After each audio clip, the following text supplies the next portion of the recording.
رحم اللہ من قرأ الفاتحہ۔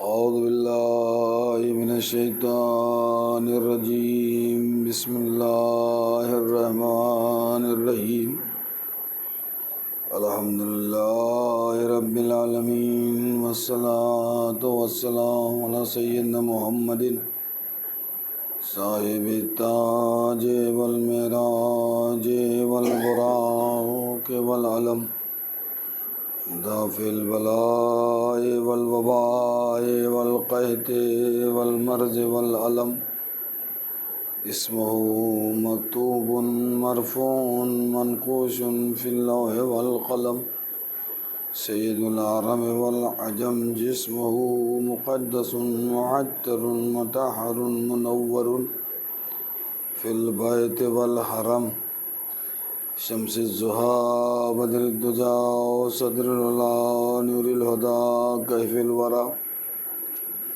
مصباح الظلم جمیل الشم شفیع الامم، صاحب الجود والکرم، واللہ عاصمہ وجبریل خادمہ، والبراق مرکبہ والمعراج سفرہ، سدرۃ المنتہی مقامہ، قاب قوسین مطلوبہ، والمطلوب مقصودۃ والمقصود موجودہ، سید المرسلین خاتم النبیین انیس الغربین رحمۃ للعالمین، مراد المشتاقین شمس العارفین سراج السالکین، محب الفقراء والغرباء والمساکین، سید الثقلین نبی الحرمین امام القبلتین، وسیلتنا فی الدارین، محبوب رب المشرقین ورب المغربین، جد الحسن والحسین مولانا ابی القاسم محمد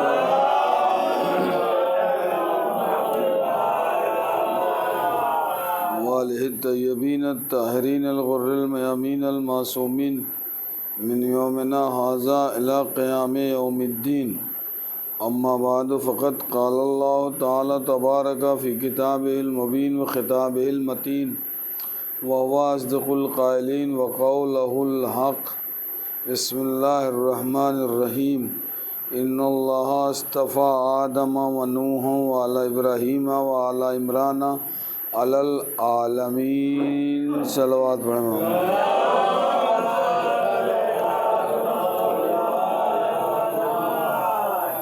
عزیزان محترم، قرآن مجید کی آیت ان اللہ اصطفیٰ آدم،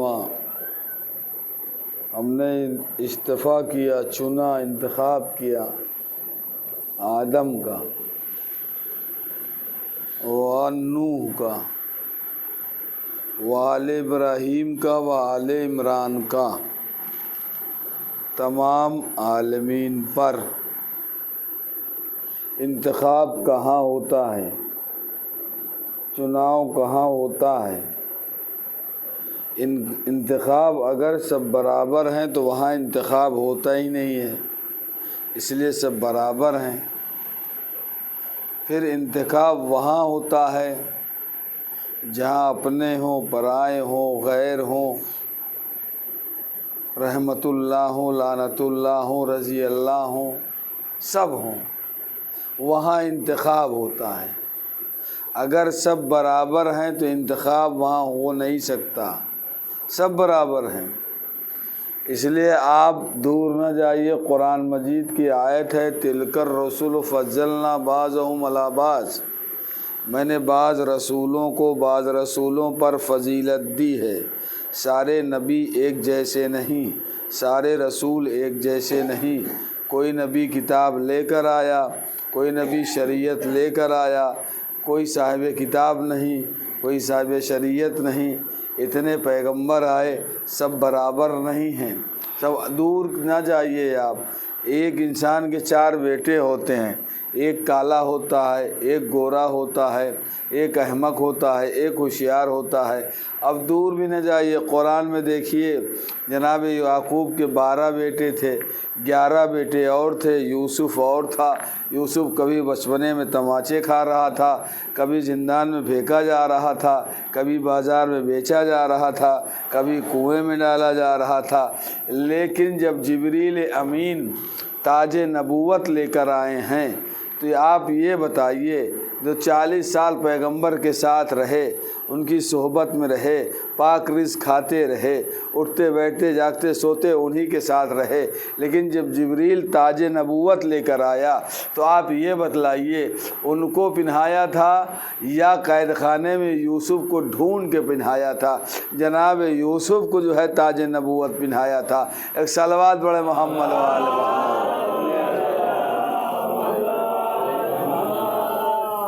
ساری راتیں ایک جیسی نہیں، سارے دن ایک جیسے نہیں، سارے مہینے ایک جیسے نہیں، سارے ساتیں ایک جیسے نہیں۔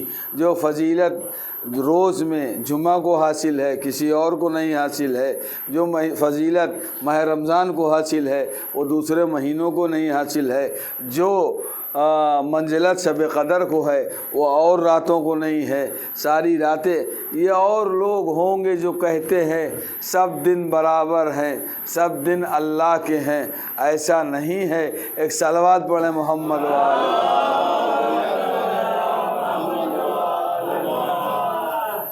تو یہ قرآن مجید کی آیت جو کہہ رہے ان اللہ اصطفیٰ آدم و نوح و آل ابراہیم و آل عمران علی العالمین، ہم نے آدم کو چنا، نوح کو چنا، آل ابراہیم کو چلا، آل عمران کو چنا۔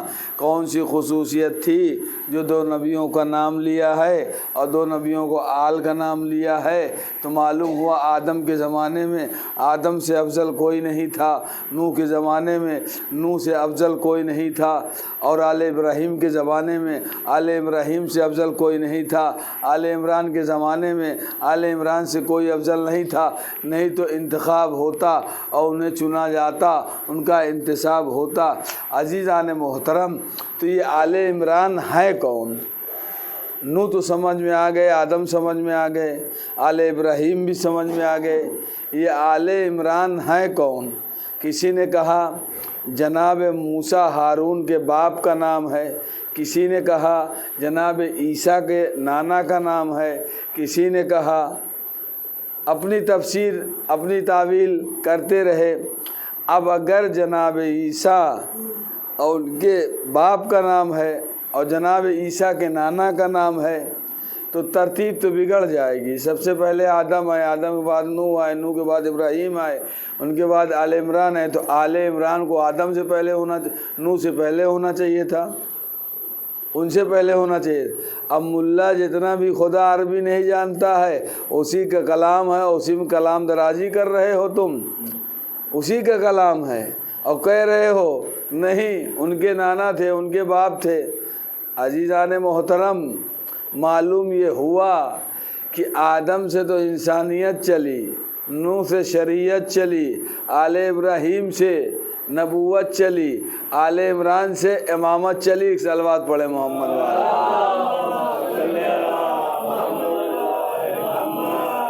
تو بھائی کون مراد ہے آل عمران سے؟ آل عمران ہے کون؟ ابن عباس کہتے ہیں میں نے رسول کو فرماتے ہوئے سنا کہ آل ابراہیم میں ہوں، آل عمران علی ابن ابی طالب ہے۔ صلوات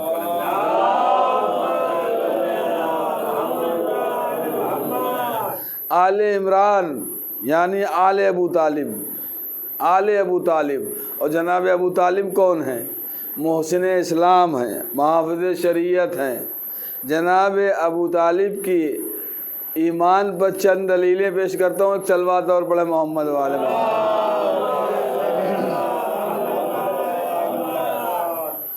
جناب ابو طالب وما ينطق عن الهوى ان هو الا وحی یوحی، پیغمبر بات نہیں کرتا ہے، جب وحی آ جاتی ہے تو وہی کہتا ہے، جب وحی آتی ہے وہی بولتا ہے، جو وحی آتی ہے تو وہی کھاتا ہے، جو وحی آتی ہے تو وہی کرتا ہے، جب وحی آتی ہے۔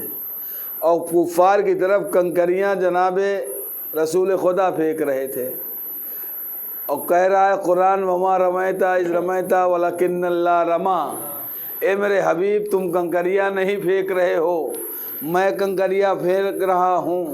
کنکری پھینک رہے ہیں رسول، خدا بتا رہا ہے میں پھینک رہا ہوں۔ جس کے کام کو اللہ اپنا فعل کہہ دے وہ مومن ہوتا ہے، وہ کافر نہیں ہوتا ہے۔ اسی طرح سے آئیے جناب ابو طالب کے لیے قرآن میں آیا ہے علم یجد کا یتیمن فآوا، اے میرے حبیب کیا تم یتیم نہیں تھے، تم کو ہم نے پناہ دی جناب ابو طالب کی گود میں۔ ابو طالب کی گود میں عزیزان محترم پناہ دی، جس کے فعل کو، جس کے گھر کو اپنا گھر خدا کہہ دے وہ کافر نہیں ہوتا، وہ مسلمان ہوتا ہے۔ ایک صلوات پڑھیں محمد والے۔ مولا علی سے کسی نے کہا علی آپ کے باپ جہنم میں جائیں گے، چہرہ سرخ ہو گیا، کیا بکتا ہے؟ جس کا بیٹا کل ایمان ہو، قسیم النار والجنہ ہو، اس کا باپ جہنم میں جائے گا۔ اور سن، قیامت کے دن پنجتن پاک کے علاوہ جتنے انوار ہوں گے میرے باپ کا نور اس پہ غالب ہوگا۔ اور یہی سوال کسی نے ساتوں امام سے بھی کیا کہ آپ جناب ابو طالب کے ایمان کے بارے میں بیان کیجئے۔ کہا ایمان کے بارے میں کیا بات کرتا ہے، جس کا بیٹا ہی کل ایمان ہو اس کے ایمان کے بارے میں تجھے شک ہے؟ اللہ اکبر۔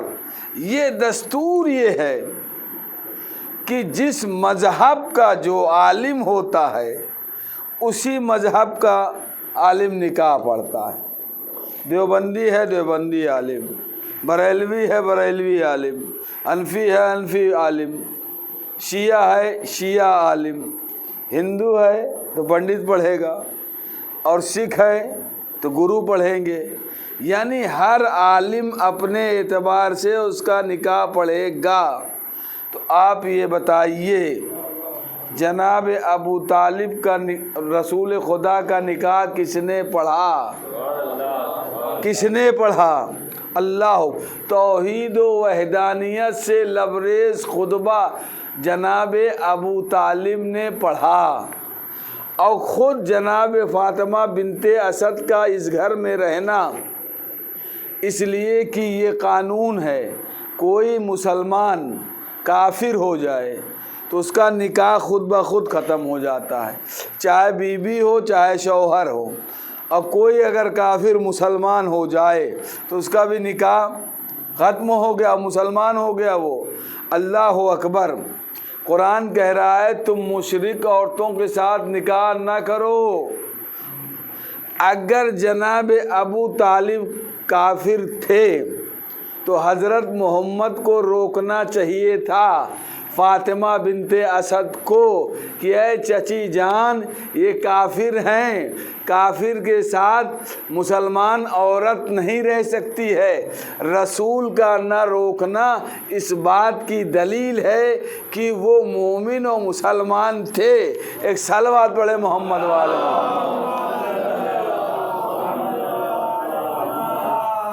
جب 7 برس کے نبی اللہ ہوئے پیغمبر اسلام، یہودیوں نے اپنی کتاب میں دیکھا کہ محمد کا خدا حرام سے نجاست سے بچائے گا، تو انہوں نے کیا کیا، ایک مری ہوئی مرغی رسول خدا کے لیے بنا کے لے آئے اور رسول کے سامنے پیش کیا، کہا اسے کھاؤ۔ کہا نبی نجس نہیں کھاتا ہے۔ کہا کھلاؤں گا، کہا ہمت ہو کھلا کے دیکھو، اور کہا نہیں یقین رہا۔ دوسرے دن پھر جو ہے کسی کی مرغی چرا کے لے آئے، اس کو پکایا، لے کر گئے۔ رسول نے کہا اگر یقین نہیں کرتے ہو تو میں ہاتھ کو بڑھاتا ہوں۔ پیغمبر نے جیسے ہاتھ کو بڑھایا مرا ہوا پرندہ خود دور ہو گیا، خود دور ہو گیا۔ کسی نبی کی نجاست اس کا کھانا نجس نہیں ہو سکتا ہے، وہ پاک رزق کھاتا ہے، طیب و طاہر رزق کھاتا ہے عزیزان محترم۔ اور نہ کسی نبی کی پرورش کسی کافر کے ہاں ہو سکتی ہے۔ کوئی کافر کسی نبی کو نہیں پال سکتا ہے، پرورش نہیں کر سکتا ہے۔ آئیے چلتے ہیں جناب موسیٰ کی طرف۔ جناب موسیٰ کے لیے ارشاد ہوا موسیٰ حرمنا للمراضع، ہم نے ان دائیوں کا دودھ تم پہ حرام قرار دیا اس لیے کہ یہ کافرہ ہیں، کافرہ کا دودھ تمہیں نہیں پینا ہے۔ اللہ اکبر! جب موسیٰ جیسا نبی، صاف سے ڈلنے والا نبی، تاجدار رسالت کا مقابلہ نہیں کر سکتا تو اس کے اوپر کیسے جائز ہو جائے گا کسی کافر کے ہاں وہ پلے، کسی کافر کے ہاں وہ پرورش پائے؟ اللہ اکبر! جب جناب موسیٰ کی ولادت ہوئی تو فرعون نے موسیٰ کے چکر میں 70,000 بچوں کو قتل کرا دیا کہ موسیٰ دنیا میں پیدا نہ ہونے پائیں، موسیٰ دنیا میں آنے نہ پائیں، اگر آ جائیں تو ان کو قتل کر دو۔ اللہ اکبر! موسیٰ جب پیدا ہوئے تو فرعون کے درباری گئے تلاش کرنے کے لیے، ان کے گھر میں بھی گئے، ماں نے تندور میں ڈال دیا بچے کو، تندور میں ڈال دیا، تندور روشن تھا، تندور روشن نہیں تھا، خادمہ آئی اس کو روشن کر دیا۔ اب وہ جو آئے تھے حکومت کی طرف سے، فرعون کی طرف سے، واپس چلے گئے۔ اب ماں کا دل دھڑکنے لگا کہیں ایسا نہ ہو کہ موسیٰ جل کے راکھ ہو گئے ہو۔ معلوم یہ ہوا آگ نبی کو نہیں جلاتی ہے، اگر آگ نبی کو جلا دے تو نبی نہیں ہے، سانپ نبی کو کاٹ لے تو نبی نہیں ہے، کوئی چیز کوئی جانور جو ہے آگ نہیں جلا سکتی، اذیت نبی کو نہیں پہنچا سکتا ہے۔ اب موسیٰ کی طرف وحی ہوئی، موسیٰ کی ماں کی طرف، صلوات پڑھے محمد والے محمد،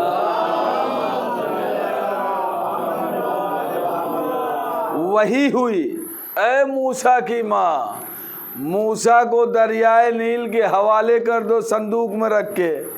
اب جناب موسیٰ کی ماں صندوق بنوانے گئی تو جو بڑھائی تھا صندوق بنایا تھا اس کو معلوم ہو گیا کہ موسیٰ آ گئے ہیں۔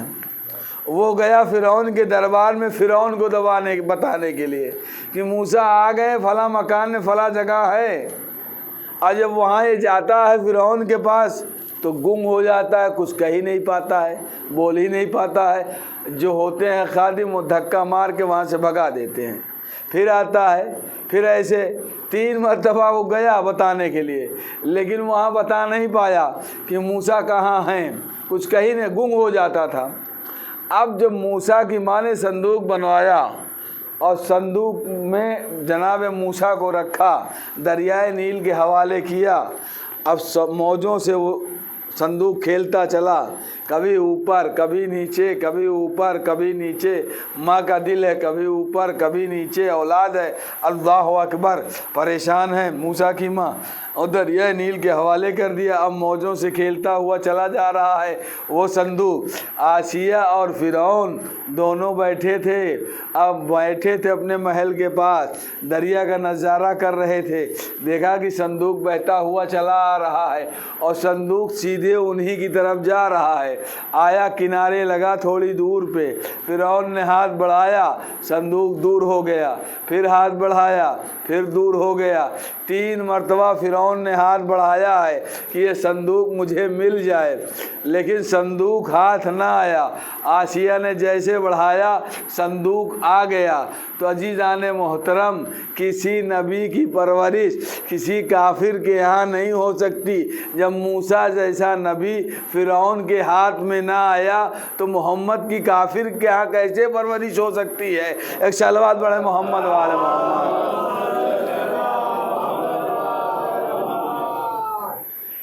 موسیٰ کی پرورش کیسے ہو سکتی ہے؟ جناب عبد المطلب کا وقت وفات قریب آیا، جناب عبد المطلب نے محمد ابن عبداللہ کو اپنے قریب بلایا اور سارے چچاؤں کو بلایا اور کہا محمد ان چچاؤں میں سے جس کو چاہو اپنی پرورش کے لیے انتخاب کر لو۔ ایک مرتبہ محمد نے سب کی طرف دیکھا، سب چچاؤں کی طرح نظر دوڑائی اور سیدھے دادا کی گود سے اٹھے، جا کے ابو طالب علیہ السلام کی گود میں بیٹھ گئے۔ ایک نبی کا انتخاب تھا، اب پرورش ہو رہی جناب ابو طالب علیہ السلام۔ ایک دن علی سے فرمایا، جناب ابو طالب نے کہا بیٹا آج تم محمد کے بستر پہ سو جاؤ، کہا بابا قتل ہو جاؤں گا.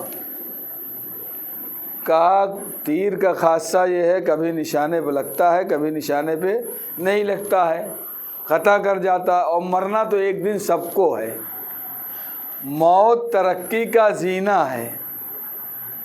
بیک مرتبہ رگے شجاعت علی ابن ابی طالب بھڑکی. کہا بابا میں تو ایسے ہی کہہ رہا تھا, میں نے تو پہلے ہی دن وعدہ کر لیا ہے کہ میں رسول کا ناصر بن کے آیا ہوں, مددگار بن کے آیا ہوں. عزیزان محترم, جو اپنی اولاد کو محمد کے اوپر قربان کرے وہ ہو گیا کافر, اور جو محمد کو چھوڑ دے وہ ہو گیا مسلمان. ایک صلوات پڑھے محمد والے محمد.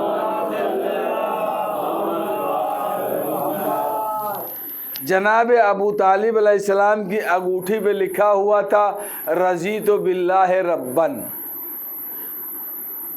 و ابنی نبین, ابن امی نبین, میرے چچا کا بیٹا نبی ہے. و ابنی وصین, اور میرا بیٹا اس کا وصی ہے. جتنے اشعار جناب ابو طالب علیہ السلام نے کہے ہیں سب میں توحید کی جھلک نظر آ رہی ہے, سب میں توحید کی جھلک نظر آ رہی ہے. جب جناب ابو طالب کا وقت انتقال قریب ہوا, وفات, اور دنیا سے چلے گئے, پیغمبر اسلام اتنا روئے ہیں کہ اس سال کا نام رکھا گیا عام الحزن, رونے والا سال. اور قرآن کہہ رہا ہے کہ اگر تم کسی کافر کے اوپر روئے, آنسو بہائے, تو تمہارے اعمال حبط ہو جائیں گے. اب بتائیے رسول اللہ اگر کافر تھے ابو طالب علیہ السلام تو رو کیوں رہے تھے؟ اور قرآن کہہ رہا یہود و نصارہ سے دوستی نہ کرو, ان سے لین دین مت رکھو. اگر جناب رسول خدا جناب ابو طالب کے وفات پہ رو رہے ہیں, اگر وہ کافر تھے پورے اسلام کا صفایا ہو جائے گا. نبی کافر پہ نہیں روتا ہے, نبی کافر کی نماز نہیں پڑھاتا ہے. ایک صلوات پڑھے محمد والے محمد. اہل سنت کی بہت سی کتابیں ہیں جو جناب ابو طالب علیہ السلام کے بارے میں لکھی ہے کہ وہ مومن تھے, مسلمان تھے.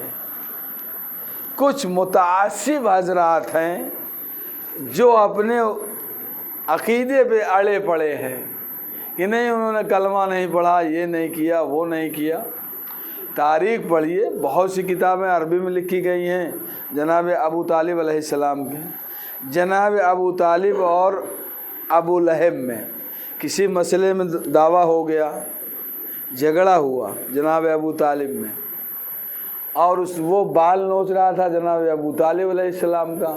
ابو لہب رسول خدا دیکھ رہے تھے, بچپنا تھا, آئے اور ابو لہب کا بال پکڑا, الگ کر دیا, اور جناب ابو طالب کے ساتھ ہو گئے. کہا چچا تو میں بھی ہوں اور چچا یہ بھی ہیں, تم نے ابو طالب کا ساتھ کیوں دیا؟ کہا سن چچا تم بھی ہو, چچا یہ بھی ہیں, لیکن فرق ہے. دنیا محمد سے محبت کرتی ہے لیکن محبت کرتے ہیں ابو طالب سے. ایک صلوات پڑھے محمد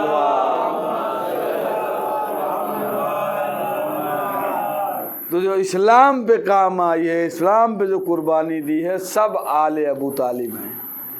جتنے ہیں وہ سب آل ابو طالب ہیں.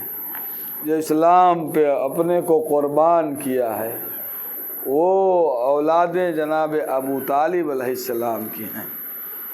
اور یہ اسلام جس کو یزید مٹا رہا تھا, حلال محمد کو حرام کر رہا تھا, حرام محمد کو حلال کر رہا تھا, اس لیے حسین مدینے سے نکلے ہیں. اور صرف حسین شیعوں کے ہی امام نہیں ہیں, حسین نہیں ہیں, وہ تو پورا دین اسلام بچانے گئے تھے. وہ سنی ہو یا شیعہ ہو، کسی فرقے کا ہو، حسین صرف شیعوں ہی کے نہیں ہیں، وہ سب کے ہیں، نہ شیعہ نہ سنی کوئی فرقہ نہیں۔ دین بچانے تو گئے تھے کربلا میں، کس لیے گئے تھے؟ اسلام بچانے، نانا کا دین بچانے کے لیے۔ کہا سر دینا پڑے گا تو سر دوں گا، اولاد کی قربانی دینا پڑے گی، اولاد کی قربانی بھی دے دی۔ اللہ اکبر۔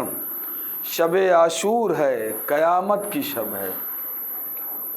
ایک رات کی مہلت حسین نے لی تھی۔ کب لی تھی جانتے ہو؟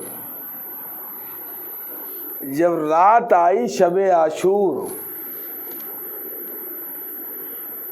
تو اصحاب پہرا دے رہے تھے اور شہزادی زینب در خیمے پہ کھڑی تھی۔ اتنے میں دیکھا پورا لشکر خیمے کی طرف آ رہا ہے۔ کام آ جائے حسین، یہ لشکر آ رہا ہے خیمے لوٹنے کے لیے۔ عباس کو قریب بلایا، عباس جاؤ ان سے کہہ دو وہی ٹھہر جائیں، آگے نہ بڑھیں۔ عباس گئے، کہا ٹھہر جاؤ، کیوں آئے ہو؟ کہا ہم حسین سے جنگ کرنے آئے ہیں، حسین کو قتل کرنے آئے ہیں۔ کہا میں اپنے آقا سے اجازت لے کر آتا ہوں۔ آقا سے آئے امام حسین علیہ السلام، کہا جناب عباس۔ امام حسین نے کہا عباس ان سے کہہ دو ایک رات کی مہلت دے دے۔ یہ رات کی مہلت کیوں مانگی؟ اس لیے مانگی کہ اصحاب و انصار رات بھر عبادت خدا میں مشغول رہے۔ اللہ اکبر۔ روایت یہ کہتی ہے کہ حسین کے خیموں سے، اصحاب کے خیموں سے جس طرح شہد بھنبھناتی ہے، ایسے قرآن کی آوازیں آ رہی تھیں، دعاؤں کی آوازیں آ رہی، پورا صحرا کربلا دعاؤں سے، قرآن سے گونج رہا تھا۔ اللہ اکبر۔ ایک شخص کہتا ہے کہ موقع اچھا ہے، حسین کو رات ہی میں نہ قتل کر دو۔ کہا تم کیسے حسین کو رات میں قتل کرو گے؟ کہا میں جاؤں گا، ملاقات کے بہانے سے تلوار رہے گی میرے پاس، گردن اڑا دوں گا، معاملہ ختم ہو جائے گا، جنگ ختم ہو جائے گی، کیا ضرورت ہے آپ صبح کا انتظار کیجئے۔ وہ چلا وہاں سے آیا، جب وہاں پر پہنچا ہلال ابن نافع پہرا دے رہے تھے۔ ایک مرتبہ روکا، کون ہو؟ کہا میں ہوں، میں آیا ہوں حسین سے ملنے کے لیے۔ کہا آتے ہوں گے لوگ، کہا آ جاؤ۔ جب وہ قریب آیا تو دیکھا بغل میں وہ تلوار چھپائے تھا۔ فوراً جو ہلال ابن نافع نے قبضے پہ ہاتھ رکھ دیا۔ جب ہلال کی آواز بلند ہوئی تو امام حسین نے کہا کون ہے؟ کہا ایک شخص ملنے آیا ہے آپ سے۔ اللہ اکبر۔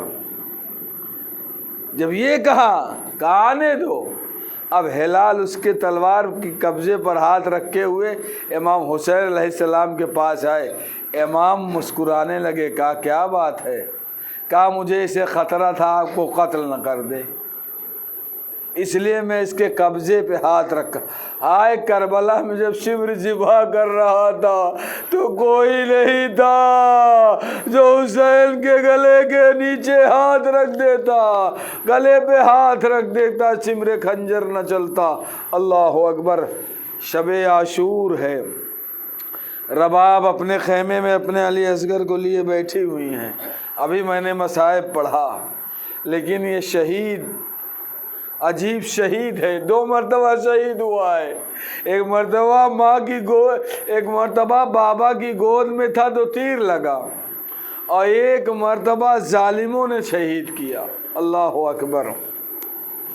جب امام حسین علیہ السلام جب دوپہر ڈھلنے لگی تو ایک مرتبہ رباب اٹھیں، سکینہ کا ہاتھ پکڑا، لے جا کے جناب زینب کے حوالے کیا اور اصغر کو جناب امام حسین کے حوالے میں کھڑا دیا، صدقہ کیا اور دامن جھاڑ کے کھڑی ہو گئی، مدینے کی طرف رخ کیا۔ اے بقی میں سونے والی زہرا، میرے پاس 2 ہی تحفے تھے، ہم نے اصغر کو حسین پہ صدقہ کر دیا، سکینہ کو زینب کے اوپر۔ ارے اصغر کربلا میں قربانی کام آ گئی، سکینہ کی قربانی زندان شام میں کام آ گئی۔ ہاں عزادارو کسی غم میں نہ رلائے، ایک مرتبہ خیمے کے دروازے پہ آئے، اپنے بیٹے علی اصغر کو لیا اور لے کر چلے۔ ابا کا سایہ کیے ہوئے تھے، دشمن سمجھ رہے تھے یزیدی فوج حسین قرآن کا ایک پارہ لے آ رہے ہیں، مصحف قرآن لے آ رہے ہیں، لیکن قرآن کا پارہ تو نہیں تھا، لیکن ایک قرآن ناطق کا پارہ تھا جسے حسین لا رہے تھے۔ ایک مرتبہ کہتے ہیں اے فوج جفاکار، تمہارے ذہن ناقص میں اگر میں خطا وار ہوں تو اس بچے نے کیا خطا کی ہے؟ اس کے ماں کا دودھ خشک ہو گیا ہے، 3 دن سے پانی نہیں ملا ہے، اسے ایک قطرہ آپ دے دو۔ اللہ اکبر، فوج بھی دشمن کی منہ گھما کر رونے لگی۔ ایک مرتبہ کہا بیٹا علی اصغر، تم حجت خدا کے فرزند ہو، تم بھی اپنی جو ہے سوکھی ہوئی زبان اپنے سوکھے ہوئے ہونٹوں پہ پھراؤ۔ یہ جیسے سوکھی زبان ہونٹوں پہ پھرائی، دشمن کی فوج رونے لگی۔ عمر سعد نے دیکھا کہ فوج کی حالت بدل رہی ہے، حکم دیا اے ہرملہ یکتا کلام الحسین، حسین کے کلام کو قطع کر دے۔ منول 3 پھل کا تیر چلے کمان میں جوڑتا ہے، رہا کرنا چاہتا ہے، تیر گر جاتا ہے، پھر تیر کو جو ہے کھینچتا ہے اور کمان سے تیر گر جاتا ہے۔ 3 مرتبہ ایسے ہوا۔ حسین ابن نمیر کہتا ہے تمہیں کیا ہو گیا ہے؟ تو بڑا تیر انداز عرب کا ہے، تجھ سے بڑا تو کوئی نہیں ہے۔ کہا آ میرے پاس خیمے کے قریب دیکھ۔ کہا دیکھ حسین کی طرف۔ کہا کیا دیکھا اس نے؟ حسین نے ایک بچی ہے جو سر پہ قرآن رکھے ہوئے کھڑی ہے اور کہہ رہی ہے ارے میرے بھیا کو دفاع نہ کر۔ اللہ اکبر۔ یہ ظالم ملوم جو ہے ایک مرتبہ تیر کو رہا کرتا ہے۔ علی اصغر کے گلوئے مبارک پہ تیر لگا اور جیسے ہی لگا بچہ باپ کے ہاتھوں پہ منقلب ہو گیا۔ ایک مرتبہ جو خون نکلا تھا حسین نے چاہا آسمان کی طرف پھینکوں، آسمان سے آواز آئی اگر ایک قطرہ خون آیا تو قیامت تک بارش نہیں ہوگی۔ زمین کی طرف پھینکنا چاہا، زمین سے آواز آئی حسین ایک قطرہ خون زمین پہ آیا تو قیامت تک دانہ نہیں اگے گا۔ اللہ اکبر۔ حسین نے اپنے چہرے پہ خون کو مل لیا۔ انکار آسماں کو ہے، راضی زمین نہیں، اصغر تمہارے خون کا ٹھکانہ کہیں نہیں۔ اللہ اکبر۔ آئے پشت خیمہ، قبر بنائی اور ذوالفقار سے قبر کھود رہے تھے۔ ذوالفقار بھی رو رہی تھی اے مولا کیا میں اسی دن کے لیے نازل ہوئی تھی۔ اللہ اکبر۔ حسین نے قبر بنا دی، دفنا دیا۔ اللہ اکبر۔ اب حسین اٹھنے والے تھے، سجدہ شکر کر رہے تھے، پالنے والے جو کچھ تھا میں نے سب دے دیا، اب تیری بارگاہ میں آنے والا ہوں۔ اتنے میں کسی نے سلام کیا، السلام علیکم یا ابا عبداللہ الحسین۔ پیچھے مڑ کے دیکھا تو ایک خاک پڑی ہوئی انسان ہے جو وہاں پر کھڑا ہوا ہے، کہا بھائی تو کہاں آ گیا اس غربت میں؟ کہا میں آیا نہیں ہوں، بھیجا گیا ہوں۔ کہا کس نے بھیجا ہے؟ کہا آپ کی بیٹی سغرا نے خط بھیجا ہے۔ حسین آگے بڑھے، خط کو لیا، خط کو پڑھا، لکھا تھا بابا سلام ہو، بابا آپ کا سایہ قیامت تک باقی رہے، اللہ اکبر۔ چچا عباس سلام ہو، آپ کربلا جا کر سکینہ کی جھرمٹ میں رہ کر سغرا کو بھول گئے ہیں، اللہ اکبر۔ اکبر سلام ہو۔ حسین نے خط پڑھا، خاموش ہو گئے۔ قاصد کہتا ہے وصیت پوری کیجئے، خط کا جواب دیجئے، اللہ اکبر۔ حسین نے کہا ارے جواب تو لکھے تھے، سارے جواب مقتل میں بکھرے پڑے ہیں۔ ایک مرتبہ کھڑا تھا، کہا کچھ کہنا چاہتا ہوں۔ کیا کہنا کیا چاہتا ہے؟ کہا جب مدینے سے چلا تھا تو آپ کی بیٹی نے کہا تھا سغرا نے کہ جب وہاں جانا تو درے خیمے پر ایک 6 ماہ کا بچہ دیکھنا، اسے اٹھانا گود میں، میری طرف سے اسے پیار کر لینا، اللہ اکبر۔ وہ بچہ نظر نہیں آ رہا ہے، اگر وہ بچہ نظر آ جائے تو میں واپس چلا جاؤں۔ امام کہتے ہیں جا کے سغرا سے کہنا نہ اکبر رہے نہ اصغر رہے، الا لعنۃ اللہ قوم الظالمین، سيعلم الذين ظلموا أي منقلب ينقلبون۔ ماتم حسین۔